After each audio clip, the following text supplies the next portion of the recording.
Well, a great big howdy, folks. I'm glad to be back with you. Thank you for allowing me into your homes for a few minutes for this little fireside chat. As Lim alluded to just momentarily ago, the Farm Bill is a big, comprehensive package of a lot of different features, and it goes beyond farming per se. And I'd like to share with you the latest on it. The Farm Bill, as we know it, is reviewed and redone every 5 years. And so it's time for it to be reapproved once more. Here's a little background on the Farm Bill. About 90 years ago, the country was in the grips of the Great Depression. The Dust Bowl was smothering farmland and pastures. Crop prices were on the decline following the end of the First World War. It was not a great time to be a farmer. This is the backdrop for the first Farm Bill, the Agricultural Adjustment Act of 1933. Part of the New Deal, this first Farm Bill aimed to create programs that would reduce surplus and raise crop prices, namely through the use of farm subsidies.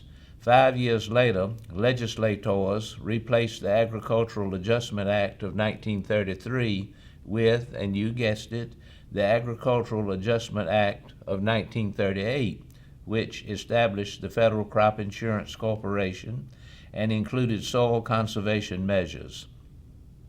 It was another 10 years before another Farm Bill was passed, and it was the Agricultural Act of 1949 that established the permanent ag legislation that is technically still in effect today in an amended form. The Farm Bill began a significant shift in the 1970s when food assistance programs became a permanent fixture in the legislation, leading to the omnibus bill we are now familiar with. The Farm Bills of the late 70s and 80s introduced more rural development and conservation programs. The nutrition title is the most expensive title in the Farm Bill, dominating almost 80% of the bill's spending. It governs programs utilized by people who cannot afford to buy food in times of difficulty. As part of the federal welfare program portfolio, there is criticism from some quarters about the title's spending levels. This has made the nutrition title a political bone of contention through decades of Farm Bill debate. But the inclusion of nutrition programs in the Farm Bill is critical to building a coalition of support. Without it, there simply would not be enough rural votes to pass a new bill. So that leads us up to the present. Why do we need a Farm Bill anyway? The Farm Bill is a critical tool for ensuring our nation's food supply remains secure. Funding for this comprehensive package, which could more accurately be called a food and farm bill, includes risk management tools for farmers, access to nutrition for low-income families, conservation programs, and investments in agricultural research. No one buys insurance for the good times, and similarly, Farm Bill programs provide critical tools to help farmers and ranchers manage the risks brought on by tough economic times and severe weather. The 2018 Farm Bill brought certainty to farm and ranch families through enhancements to crop insurance, improved risk management programs, and support for beginning farmers and ranchers, while also providing much-needed funding for trade development and ag research. The entire package was budget neutral and received strong bipartisan support. The Farm Bill is reauthorized every 5 years. Congress passed an extension of the 2018 Farm Bill, which will now expire on September 30th, 2024. Congress must pass a modernized Farm Bill in order to fully protect our food, land, and livelihoods. In fact, if a Farm Bill isn't signed into law before the current extension runs out, many programs will lose funding while others will revert back to the 1949 law, which would have significant negative impacts in today's marketplace. The threat of permanent law is usually significant enough to ensure new farm bills are passed or current ones extended. So in review, or in summary, here's what this is trying to say. How does the Farm Bill today matter for everyone? How does it apply to people beyond the farming sector or beyond the rural areas of our country even? Food security is one of them. America's public investment in agriculture through Farm Bill programs helps secure our domestic food supply and keep our country strong while consumers get the benefits of high quality, affordable food. Also, the Farm Bill provides access to jobs. The food and agriculture industry supports nearly 46.2 million U.S. jobs. That's more than 14% of the United States employment and contributes more than $1 trillion to U.S. gross domestic product. Also, the Farm Bureau, not the Farm Bureau, but the Farm Bill reaches out in good stewardship and conservation.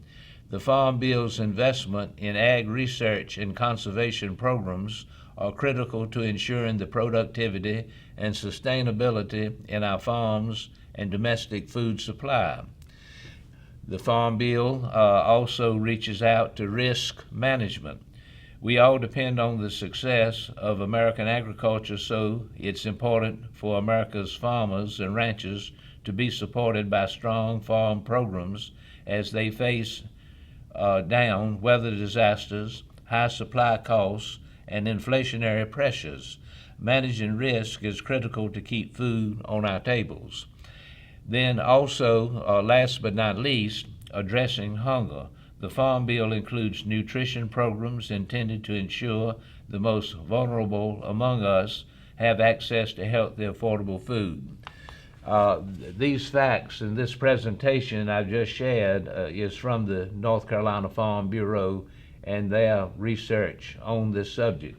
And I think they did a good job summing it all up for the layperson to hear and understand. We have some activity going on locally, ladies and gentlemen, that's very exciting. Here in the Rocky Mount area, up in the little community of Gold Rock, which is up on Highway 48, just at the I-95 intersection or exchange, there's a what's called Whitaker, that's the name of it, the Whitaker Corporate Park. And there are a number of businesses in this area, and one of them is the LS Tractor Company. They've been there for a while, and they were there formerly, or came formerly by renting an existing building. They have since bought the building, and they are planning expansion. And here's some details from it. What I'm going to report is from the Rocky Mount Telegram of a recent publication written by William West. LS Tractor USA expands operation in Nash County. LS Tractor USA, whose North America headquarters is in the Whitaker Business and Industry Center near Gold Rock, is going to be celebrating having purchased a building directly across the street to serve as its newest assembly plant. According to Nash County deeds records, the $6.5 million purchase was finalized late last year. That would be in 2023. LS Tractor had been paying rent on a building off of Gilo Road off North Church Street in the northern part of Rocky Mount for use as a parts distribution center to serve dealers. LS Tractor is bidding farewell to that building off of Gilo and shifting what had been operations there to the Whitaker Business and Industry Center. The center is just off NC 48 and in proximity to the Interstate 95 interchange for Gold Rock. Recently, they had a grand opening in this new building. Formerly used by a plastics manufacturer and producer of plastic packaging, Berry Global. The renovated facility includes a spacious assembly area, expanded storage for parts inventory, offices for staff, and multiple conference rooms. Ron Paxton, who is LS Tractor USA's Human Resource Director, said recently in a telephone interview that the company wanted a more permanent fixture for the long term, mainly for its parts distribution operation, which necessitated the move to the Whitaker Business and Industry Center. We are restructuring our physical layout to put our operations close to each other and to have room for growth and expansion, Paxton said. Paxton also said that the large facility that the company has acquired will include bringing in service and warranty teams. And Paxton said, "This is definitely a significant upgrade from where we are right now." LS Tractor is based in South Korea. The company's history can be traced to 1977, when Korea Heavy Industries and Construction began producing a new line of tractors in collaboration with Fiat.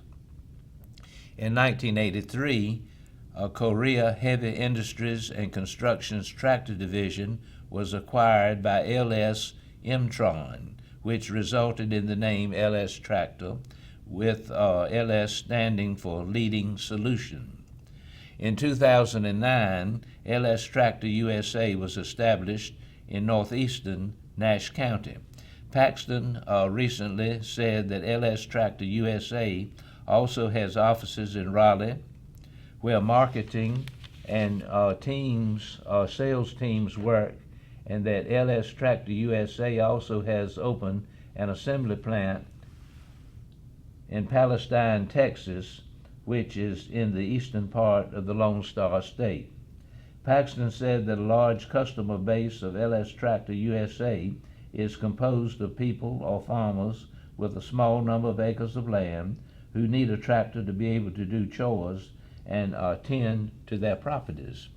And Paxton said LS Tractor USA's goal is to grow the business and to be a significant player in the tractor market.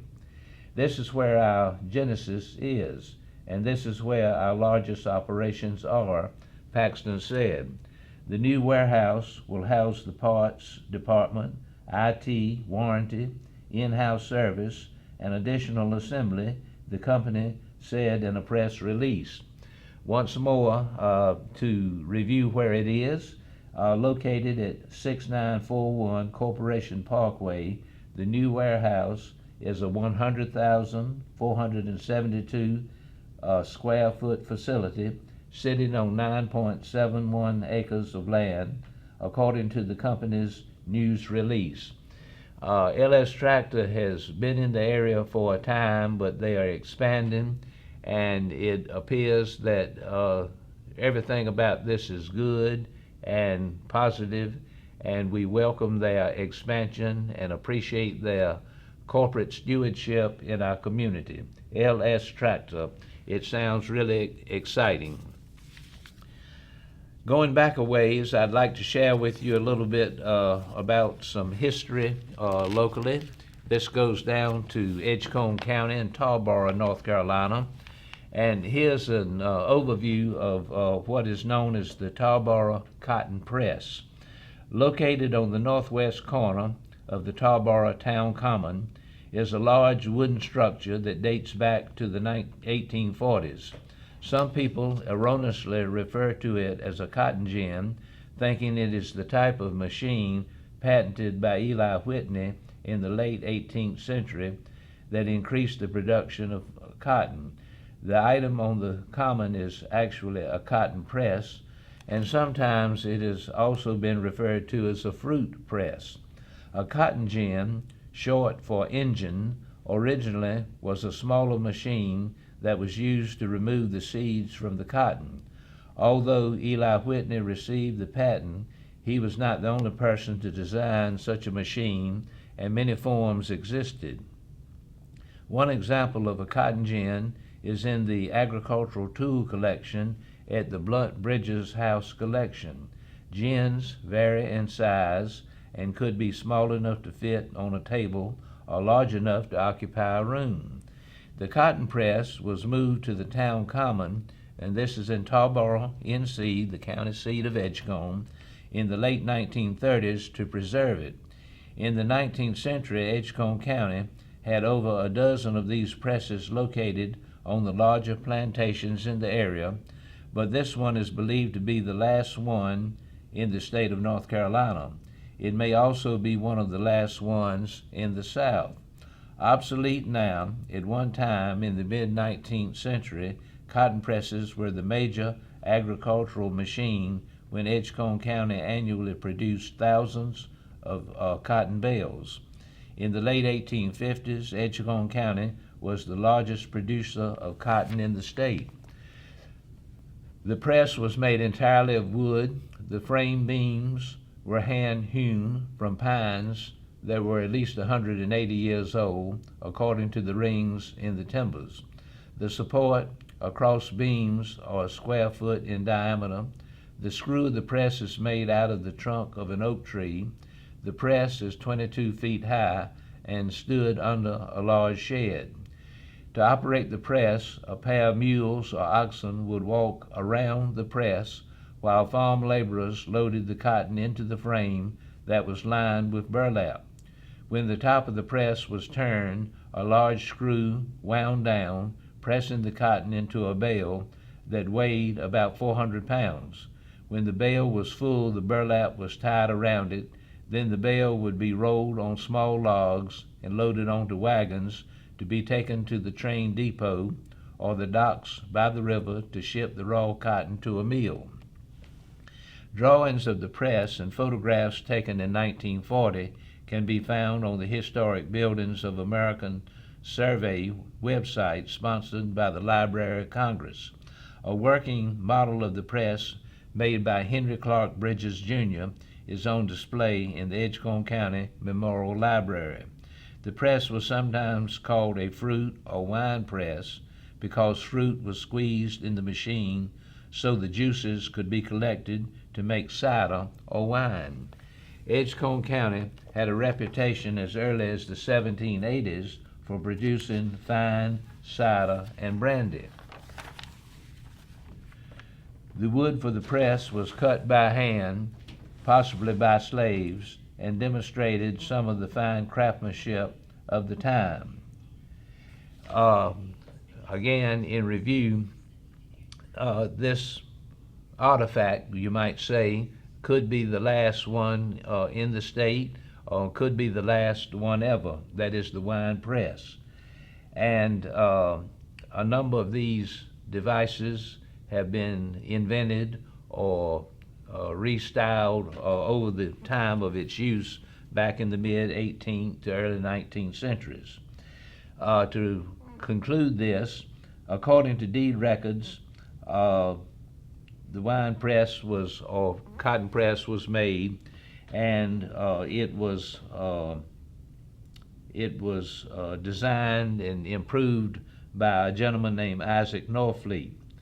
And it said he bought 200 acres of property in the area. When Isaac Norfleet died in 1844, his estate included over 1,700 acres to be divided among his 10 children. He was an entrepreneur, a hard worker, and part of the property that he bought is now known as the very celebrated and highly acclaimed Panola Farm. And you can hear that name resonate throughout Edgecombe County and beyond today. That's all the time I have today. Thank you for tuning in. Thank you for allowing me to be with you. I look forward to being with you next week. Have a good week and God bless.